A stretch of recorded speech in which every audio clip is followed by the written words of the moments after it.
Hey everybody, welcome on in. It's another Photoshop tutorial with Mr. Kern, and today what we're going to be doing is we're going to be working on creating a surreal scene, which basically is taking a photo and adding a bit of fantasy element to it. Okay, so at this point in time, you should have downloaded the assets already in Google Classroom.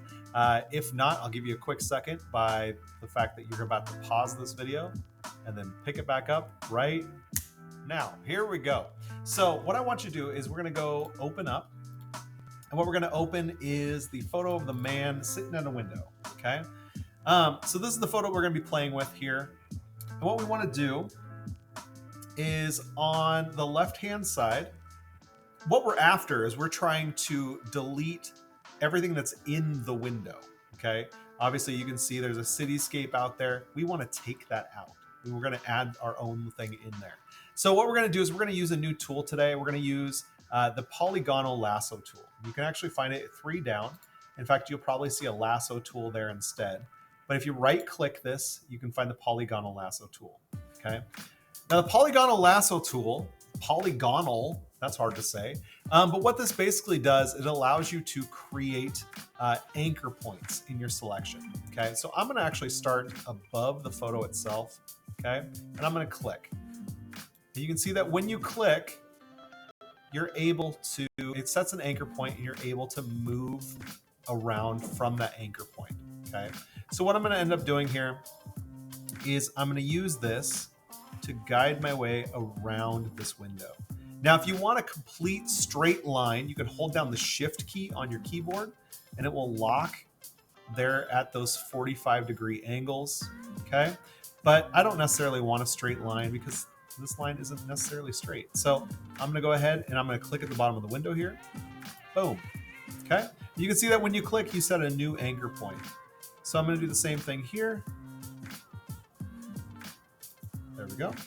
And I'm going to work my way kind of around that foot. Okay.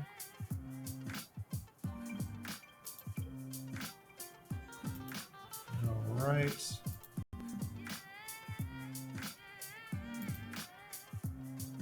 Don't necessarily have to be exact with it.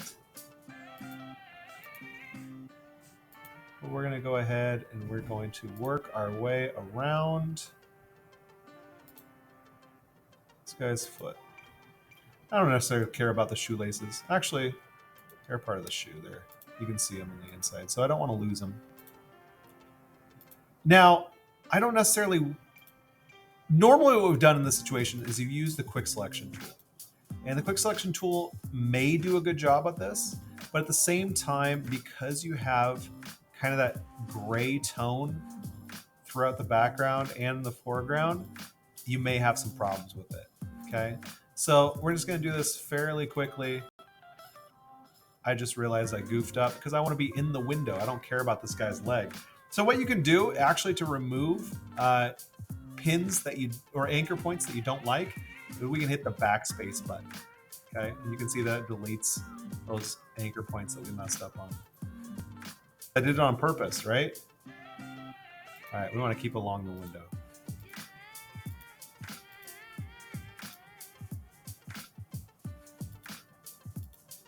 Okay.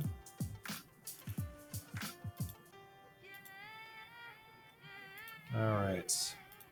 We're almost back to the other side of this window. How you guys doing today? Doing all right?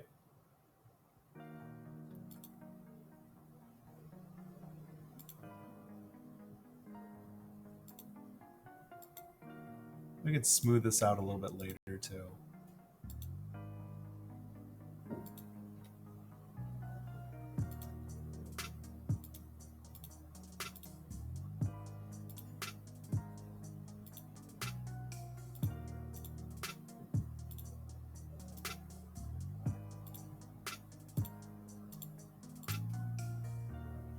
Okay, I'm gonna zoom on out.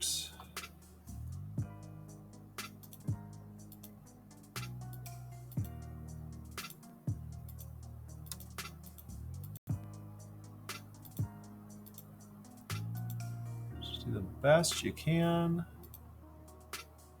And again, we're getting back to the window, so we're gonna set an anchor point. We're gonna go up. We don't wanna cut his nose off.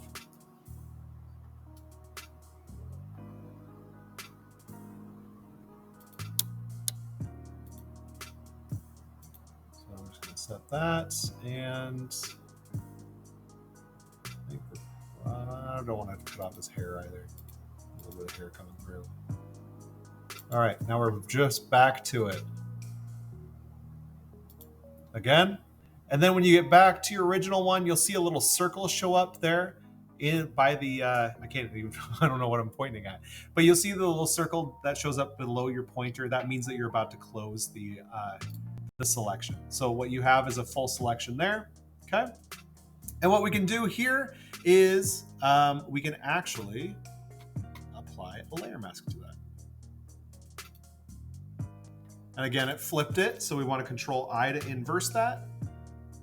And there's our selection. Now you can see that we also have this area here just below his knee that we need to remove as well, okay? And we can do that, again, with the polygonal tool. We want to make a selection.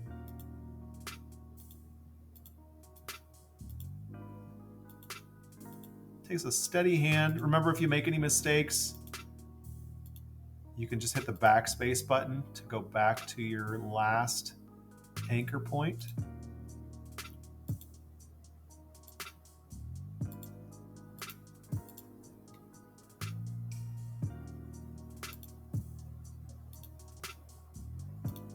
There we go.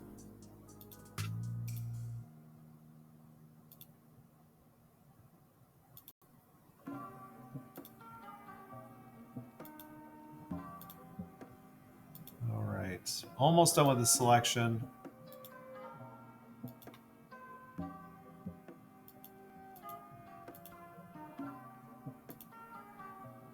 And the circle shows up, close the gap. There you go. So we have this area.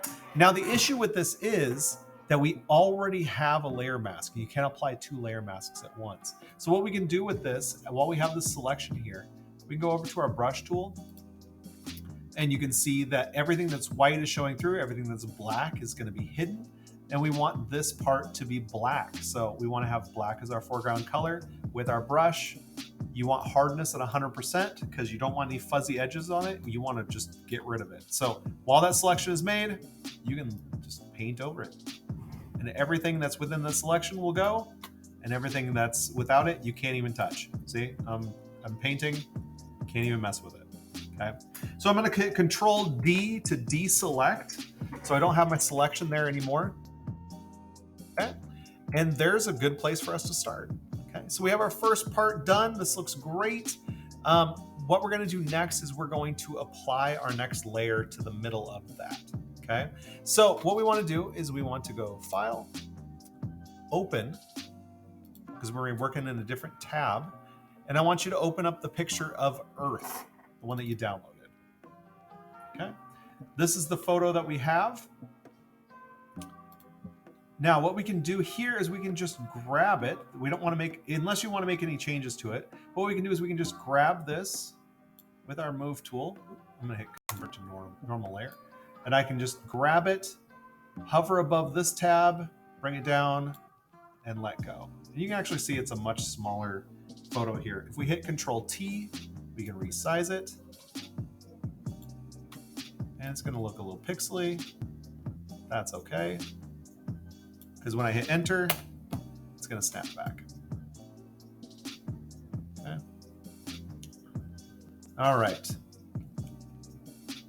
So what we can do here, I'm going to hit Control T again.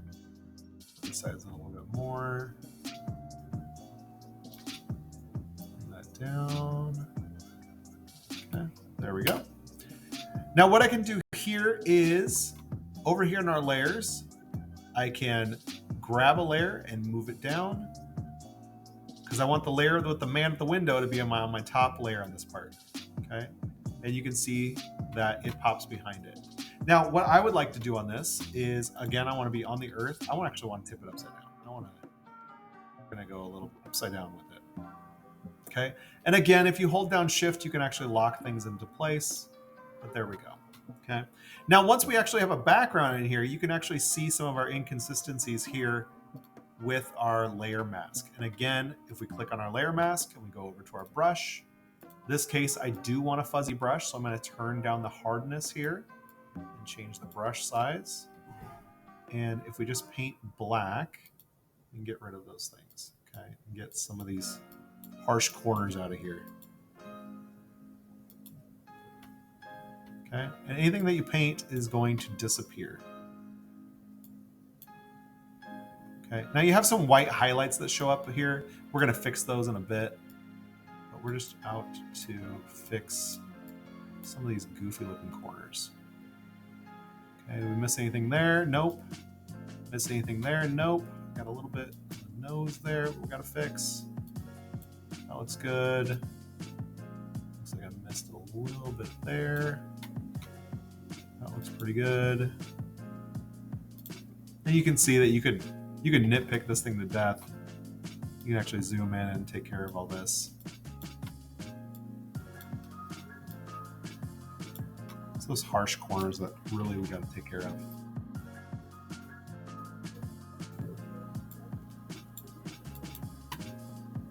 Yep, gotta change my brush size here. Okay. And again, we're dealing with like a pixel, at a pixel level right here. So when we zoom out, it still looks pretty good, okay? So the next thing that we're gonna do is, it honestly just looks like he's sitting at, he's looking at a poster at this point in time. It's really hard to tell if this is actually a window. And so that's the next thing we're gonna work on. So we're gonna hit File, Open. We're on to our third tab here. And I left you a couple different options here for some moisture condensation on the window. I'm going to choose one of these. I'm going to grab this one here. Actually, I'm going to grab this one. Okay. So there's some moisture. It's going to give us the illusion of it actually being a window. I'm going to grab this and I'm going to come back up and drop it in. Okay.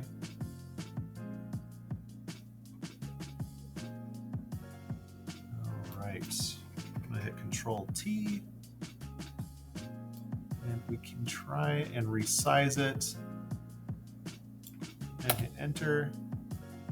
And there's that. Okay. And then we can snap it in. Again, we want this one to be above Earth, but below the man at the window.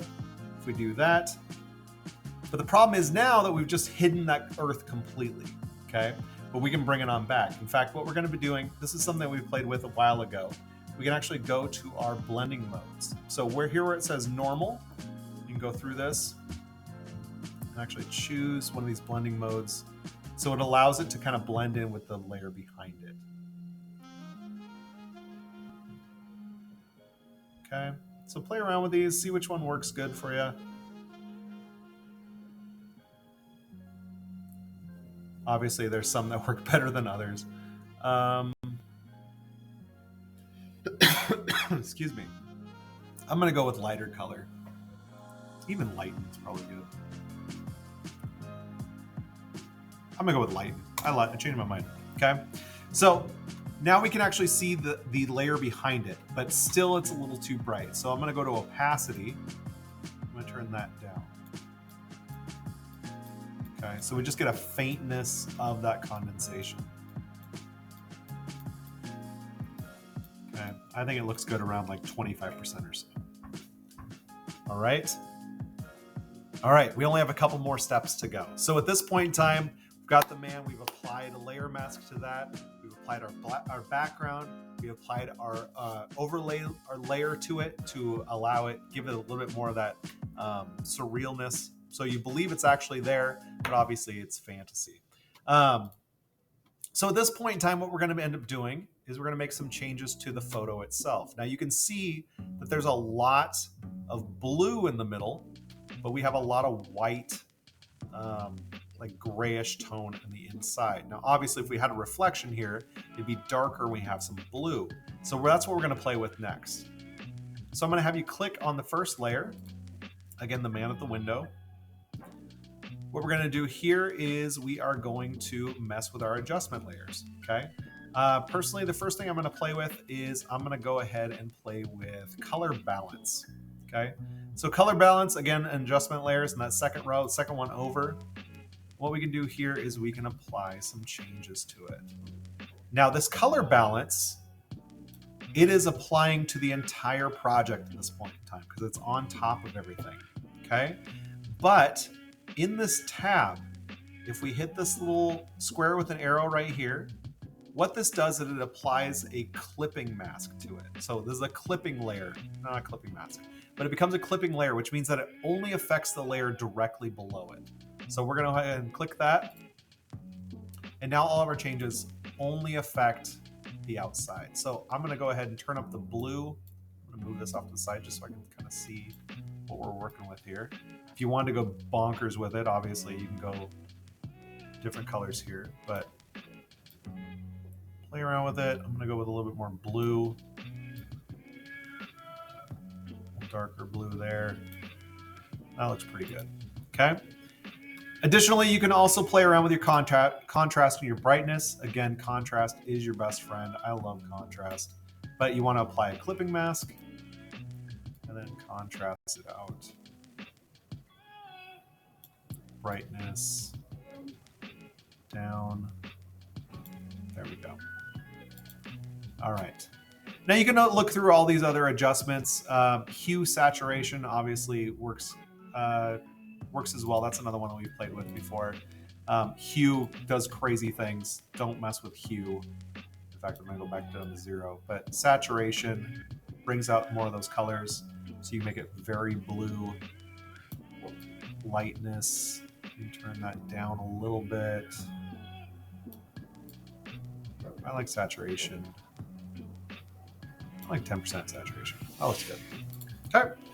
So feel free to play around with those. We just have one more step left, okay? Now, if we're looking at this photo and we're looking for things that need a little bit of help, okay?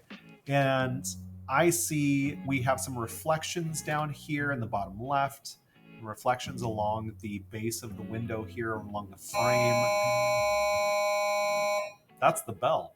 But we have some reflections here along the frame that we need to fix up too, okay? So we're gonna go back to our layer with our man on it. And on the left-hand side, we're gonna find this tool here, okay? If you right-click it, you might have a magnifying glass here for the dodge tool, but it might be on the burn tool as well. But if you right-click, dodge and burn, these are what we're looking for. Now what these do, I'll show you real quick. I'll use our dodge tool first, okay? Because we're not gonna be using dodge a whole lot with this one. What dodge does is it brightens up areas, okay? Just watch. So you can see we're bringing out some highlights in our photo, but it's pretty subtle. Now, I don't want that. I'm gonna hit Control Z and Control Z the heck out of this because I actually wanna make things darker, okay? So what I wanna do is I wanna use burn, okay? Burn takes those highlights and it darkens them. So you can just use this again. We want to have, excuse me. I wish there was a cough button. What we want to do is we want to make just gentle, just straightforward strokes on this. And again, if you make any mistakes, Control Z is your friend. But I'm going to mess with this reflection here. And if I just go over it a couple times, I lose that brightness there. We can turn that too. That looks pretty good. And honestly, like his face a little bit. It's got a little bit too much brightness going on there. We're gonna make this moody. Moody as heck. Okay? So we're getting rid of some of those highlights. So at this point in time, I think this is a successful Photoshop project. Okay? If you wanted to, you could play around with the other things. You could play around with your layers here. Darken those up a little bit more with that burn tool. But that causes some weirdness to happen there too. But you can play around with it. I can darken up this kind of brightness coming through here. There you go. When you're all completely done, what I would like you to do, file, export, quick export as PNG, save that. That's what gets turned in so that I know that you've been through this process. You've watched this whole video. You know what you're doing. All right. But that's going to do it for our Photoshop tutorial for today on our Surreal scene. you're going to have an opportunity to create your own surreal scene very, very soon. So in the meantime, though, have a great day, and I hope you had some fun. All right. See you later.